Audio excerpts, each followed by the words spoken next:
ओम शांति। आज के मुरली की तारीख है 11 मार्च 71। 11 मार्च 71। और मुरली का टाइटल है परिस्थितियों को पार करने का साधन स्वस्थिति। परिस्थितियों को पार करने का साधन स्वस्थिति। व्यक्त में रहते अव्यक्त स्थिति में रहने का अभ्यास अभी सहज हो गया है। जब जहां अपनी बुद्धि को लगाना चाहे तो लगा सके। इसी अभ्यास को बढ़ाने के लिए अपने घर में अथवा भट्टी में आते हो तो यहाँ मधुबन में थोड़े समय का अनुभव सदा काल बनाने का प्रयत्न करना है। जैसे आप भट्टी व मधुबन में चलते फिरते अपने को अव्यक्त फरिश्ता समझते हो, वैसे कर्म क्षेत्र व सर्विस भूमि पर भी यह अभ्यास अपने साथ ही रखना है। हम्म? मधुबन में कितना अटेंशन रहता है, बाबा की याद, फरिश्ता स्थिति का अभ्यास। बाबा कहते हैं वैसे ही घर में भी करना है और अपने सर्विस भूमि पर, कर्म क्षेत्र और सर्विस भूमि पर। एक बार का किया हुआ अनुभव कहाँ भी याद कर सकते हो, तो यहाँ का अनुभव वहां भी याद रखने से व यहाँ की स्थिति में वहां भी स्थित रहने से बुद्धि को आदत पड़ जाएगी। जैसे लौकिक जीवन में न चाहते हुए भी आदत अपनी तरफ खींच लेती है, वैसे ही अव्यक्त स्थिति में स्थित होने की आदत बन जाने के बाद ये आदत स्वतः ही अपनी तरफ खींचेगी। तो इतना पुरुषार्थ करते हुए कई ऐसी आत्माएं हैं जो अभी भी यही कहती है कि मेरी ये आदत है। कमजोरी क्यों है, क्रोध क्यों किया, कोमल क्यों बने, तो कहेंगे मेरी आदत है। ऐसे जवाब अभी भी देते हैं। तो ऐसे ही ये स्थिति व इस अभ्यास की भी आदत बन जाए।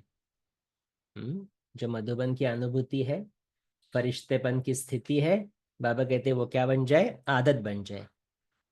तो फिर न चाहते हुए भी ये अव्यक्त स्थिति की आदत अपनी तरफ आकर्षित करेगी। ये आदत आपको अदालत में जाने से बचाएगी, क्योंकि जब फरिश्ता नहीं है तो क्या है, हाँ, तो फिर कलयुगी मनुष्य ही तो है ना। और उसमें फिर विकर्म है, बोझ है, तो यह आदत अदालत में जाने से बचाएगी। समझा? जब बुरी बुरी आदतें अपना सकते हो तो क्या ये आदत नहीं डाल सकते हो? दो चार बारी भी कोई बात प्रैक्टिकल में लाई जाती है तो प्रैक्टिकल में लाने से प्रैक्टिस हो जाती है। तो यहाँ इस भट्टी में अथवा मधुबन में इस अभ्यास को प्रैक्टिकल में लाते हो ना। जब यहाँ प्रैक्टिकल में लाते हो और प्रैक्टिस हो जाती है तो वो प्रैक्टिस की हुई चीज क्या बन जानी चाहिए? मधुबन में प्रैक्टिस करते हैं, प्रैक्टिकल में लाते हैं, तो बाबा कहते फिर क्या होना चाहिए, नेचुरल और नेचर बन जानी चाहिए। समझा? जैसे कहते हैं ना ये मेरी नेचर है, तो ये अभ्यास प्रैक्टिस से नेचुरल और नेचर बन जाना चाहिए। चलते फिरते फरिश्तापन का अभ्यास नेचुरल और नेचर बन जाना चाहिए। ये स्थिति जब नेचर बन जाएगी फिर क्या होगा, नेचुरल कैलामिटीज हो जाएगी। आपकी नेचर न बनने के कारण ये नेचुरल कैलामिटीज रुकी हुई है, क्योंकि अगर सामना करने वाले अपने स्व स्थिति से उन परिस्थितियों को पार नहीं कर सकेंगे तो फिर वो परिस्थितियां आएंगी कैसे? बॉक्सिंग मैच में बाबा कहते हैं ना, क्या है अपोजिशन, दोनों आत्माएं कैसे है बॉक्सिंग में भी, इक्वल है। तो इसलिए बाबा कहते हैं परिस्थिति भी वेट करे कि कब ये सामना करने की शक्ति अब मैं धारण करे, तब मैं जाऊं। तो सामना करने वाले अभी तैयार नहीं है, इसीलिए पर्दा खुलने में देरी पड़ रही है। अभी तक इन पुरानी आदतों से, पुराने संस्कारों से, पुरानी बातों से, पुरानी दुनिया से पुराने देह के संबंधियों से वैराग्य नहीं हुआ है?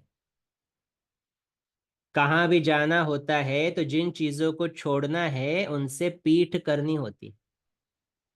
इवन कहीं पर ट्रैवल के लिए भी जा रहे हैं और बैग में जगह नहीं है तो क्या करेंगे? जो जरूरी नहीं है चीजें वो निकाल के फेंकेंगे ना। तो बाबा कहते हैं अभी पीठ करना नहीं आता है। किन बातों से पीठ करना है? पुरानी आदत, पुराने संस्कार, पुरानी बातें, पुरानी दुनिया और पुरानी दुनिया के संबंध। सीता और रावण का खिलौना दिखाते हैं ना, रावण की तरफ सीता क्या करती है? पीठ करती है ना। तो अगर पीठ कर दिया तो सहज ही उनके आकर्षण से बच जाएंगे, लेकिन पीठ नहीं करते हो। जैसे शमशान में जब नजदीक पहुंचते हैं तो पैर इस तरफ और मुंह उस तरफ करते हैं ना, तो ये भी पीठ करना नहीं आता है। फिर मुंह उस तरफ कर लेते हैं, इसलिए आकर्षण में कहाँ फंस जाते हैं। हाँ, जाना कहाँ है? परम धाम जाना है। फिर कहाँ जाना है? सत्युग में जाना है। लेकिन कलयुग से पीठ करना ही नहीं आता है। कलयुग के ही पीछे, कलयुग के ही आकर्षण में फंसे हुए हैं। तो बाबा कहते हैं तो दोनों ही प्रकार की पीठ करने नहीं आती है। माया बहुत आकर्षण करने के रूप रचती है, इसीलिए न चाहते हुए भी पीठ करने के बजाय आकर्षण में आ जाते हैं। और उसी आकर्षण में पुरुषार्थ को भूल, आगे बढ़ने को भूल, रुक भी जाते हैं।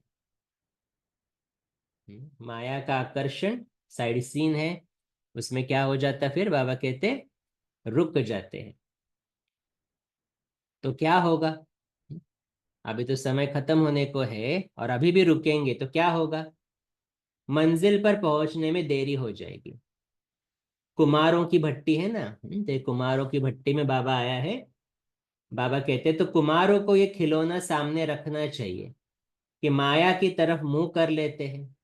माया की तरफ मुंह करने से जो परीक्षाएं माया की तरफ से आती है उनका सामना नहीं कर सकते। अगर उस तरफ मुंह ना करो, मैंने उसके बारे में सोचो नहीं, उसको एंटरटेन नहीं करो उन संकल्पों को, तो माया की परिस्थितियों को मुंह दे सको, अर्थात सामना कर सको। समझा? हम भी क्या करते? परिस्थिति होती है 1 सेकंड की, लेकिन उसको सोच सोच के क्या करते? बड़ा कर देते हैं। इसको बाबा कहते हैं जैसे कि आपने माया की तरफ मुंह कर दिया तो माया आप में प्रवेश कर देगी, फिर निकालना बड़ी मुश्किल हो जाएगा। इसलिए बाबा ने पहली चीज क्या बोली है? अभी समय के अनुसार पुरानी दुनिया, संस्कार, संबंध, आदतें, इन सभी से अभी पीठ करो, मानो उसकी तरफ मुंह नहीं करो। कुमारों का सदा प्योर और सतोगुणी रहने का यादगार कौन सा है मालूम है? सनंत कुमार। उन्हों की विशेषता क्या दिखाते हैं? उन्हों को सदैव छोटा कुमार रूप ही दिखाते हैं। कहते हैं उन्हों की सदैव 5 वर्ष की आयु रहती है। तो ये प्योरिटी का गायन है ना। जैसे 5 वर्ष का छोटा बच्चा बिल्कुल प्योर रहता है ना, संबंधों के आकर्षण से दूर रहता है। भल कितना भी लौकिक परिवार हो, लेकिन स्थिति ऐसी हो जो जैसे छोटा बच्चा प्योर होता है। ये सिर्फ कुम्हारों को नहीं, हम सभी के लिए बाबा क्या कह रहा है? कैसा भले लौकिक परिवार भरपूर है, लेकिन आपकी स्थिति जैसे छोटा बच्चा होता है ना, कहीं पर भी एडजस्ट कर देता है। हाँ, कुछ भी अपने आप में मगन रहता है, खेलता रहता है, खुश रहता है, दूसरों को खुशी देता है। तो बाबा कहते हैं ये प्योरिटी की वजह से। वैसे ही प्योरिटी का ये यादगार है। तो कुमार अर्थात पवित्र अवस्था, उसमें भी सिर्फ एक नहीं संगठन दिखलाया है। दृष्टांत में तो थोड़े ही दिखाए जाते हैं, तो ये आप लोगों का संगठन प्योरिटी का यादगार।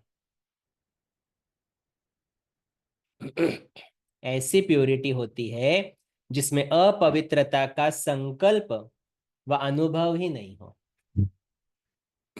ऐसी स्थिति यादगार समान बनाकर जानी है। कैसी स्थिति बनानी है? 100% प्योर स्थिति, जिसमें अपवित्रता का संकल्प भी नहीं हो। तो भट्टी में इसलिए आए हो ना, बिल्कुल इस दुनिया की बातों से संबंध से न्यारे बनेंगे, तब दैवी परिवार के, बाप दादा के और सारी दुनिया के प्यारे बनेंगे। बाप दादा के प्यारे कैसे बनेंगे, या दैवी परिवार के प्यारे कैसे बनेंगे? जब इस दुनिया की बातों से संबंध से न्यारे बनेंगे। वैसे भी कोई संबंधियों से जब न्यारे हो जाते हैं, लौकिक रीति भी अलग हो जाते हैं, तो न्यारे होने के बाद ज्यादा प्यारे होते हैं। और अगर उन्हों के साथ रहते हैं, वह उन्हों के संबंध के लगाव में होते हैं, तो इतने प्यारे नहीं होते हैं। दूर रहते तो बीच बीच में मिलेंगे तो प्यार बढ़ता रहता है, प्यार टिका रहता है। लेकिन एक ही घर में रह रहे हैं तो अटैचमेंट हो जाती है, फिर इतने प्यारे नहीं बनते हैं। तो बाबा कहते वो हुआ लौकिक। लेकिन यहाँ न्यारा बनना है ज्ञान सहित। माना यहाँ पर न्यारा बनना, माना बाबा कहते किनारा नहीं करना है किसी के साथ, लेकिन सबसे संबंध तोड़ निभाते हुए मन से डिटैच्ड। तो ज्ञान सहित, सिर्फ बाहर से न्यारा नहीं बनना है, मन का लगाव न हो। जितना जितना न्यारा बनेंगे उतना उतना प्यारा अवश्य बनेंगे। जब अपनी देह से भी न्यारे हो जाते हो तो वो न्यारेपन की अवस्था अपने आप को भी प्यारी लगती है। ऐसा अनुभव कब किया है? अशरीर स्थिति का अभ्यास बाबा कहते जब करते हो तो क्या लगता है?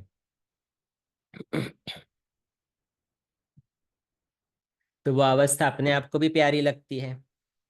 जब अपनी न्यारेपन की अवस्था अपने को भी प्यारी लगती है, तो लगाव से न्यारी अवस्था प्यारी नहीं लगेगी? जिस दिन देह में लगाव होता है, न्यारापन नहीं होता है, तो अपने आप को भी प्यारे नहीं लगते हो, परेशान होते हो। ऐसा क्यों, वैसा क्यों, शरीर में ये दर्द है, वेदर ऐसा है। तो ये क्या है? देह से अटैचमेंट जितनी है, तो देह से हर चीज से अटैच हो जाते हैं। देह की डिपेंडेंसी जिसमें है, सब में अटैचमेंट हो जाती है, और फिर परेशानी के चिन्ह आते हैं। ऐसे ही बाहर के लगाव से अगर न्यारे नहीं होते हैं, तो प्यारे बनने के बजाय परेशान होते हैं। तो ये अनुभव तो सभी को होगा। सिर्फ ऐसे ऐसे अनुभव सदाकाल नहीं बना सकते हो। हम्म, बाबा कहते हैं अटैचमेंट से जो परेशानी होती है, बाबा कहते हैं ऐसे अनुभव नहीं बनाओ। ऐसा कोई है जिसने इस न्यारे और प्यारेपन का अनुभव नहीं किया हो? बाबा का बच्चा बना तो ये तो प्रैक्टिस हम पहले दिन से ही करते हैं ना, डिटैचमेंट की। तो बाबा कहते हैं, इसलिए बाबा पूछ रहा है, ऐसा कोई है जिसने ये न्यारा और प्यारा, हाँ, अनुभव नहीं किया हो? अपने को योगी कहलाते हो, जब अपने को सहज राजयोगी कहलाते हो, तो ये अनुभव नहीं किया हो, ये हो नहीं सकता। नहीं तो ये टाइटल अपने को दे नहीं सकते हो।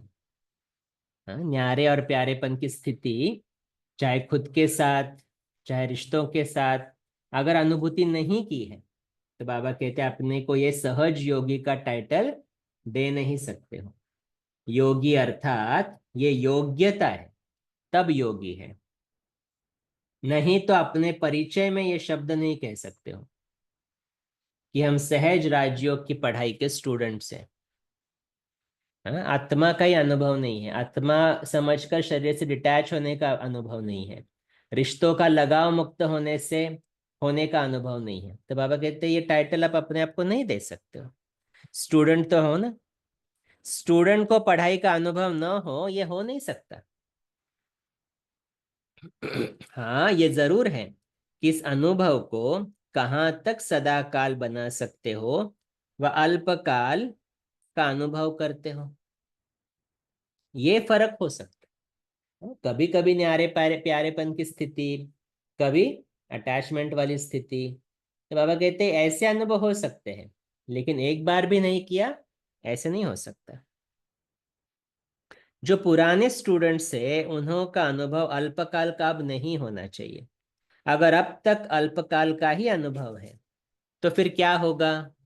संगम युग का वर्षा और भविष्य का वर्षा दोनों ही अल्प समय प्राप्त होगा।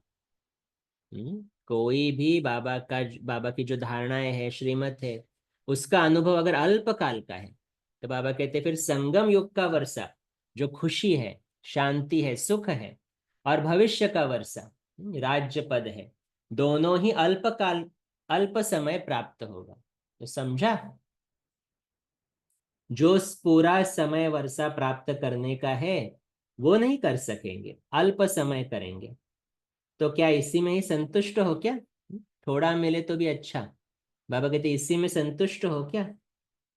आज कुमारों की भट्टी का आरंभ है ना, तो भट्टी का आरंभ अर्थात पकने का आरंभ। भट्टी में क्यों जाते? अभी भट्टियां शुरू होंगी ना जून मास से, तो आप में से भी तो कई सारी आत्माएं जाएंगी मधुबन में। तो वहां क्यों जाना है? पकने के लिए। पकना माना पक्का होना। तो बाबा कहते कोई स्वाहा होगा, कोई भट्टी में पकेगा, कोई प्यूरिटी का संकल्प और दृढ़ करेगा। यहाँ तो करने के लिए ही आए हो ना। तो अब देखना है कि जो कहा वो किया। ये जो ग्रुप है, आज ऑनलाइन जो सभी सुन रहे हैं, उनको टाइटल क्या दे रहा है बाबा? ये जो ग्रुप है वो पूरा माया से इनोसेंट और ज्ञान से सेंट बनकर जाना।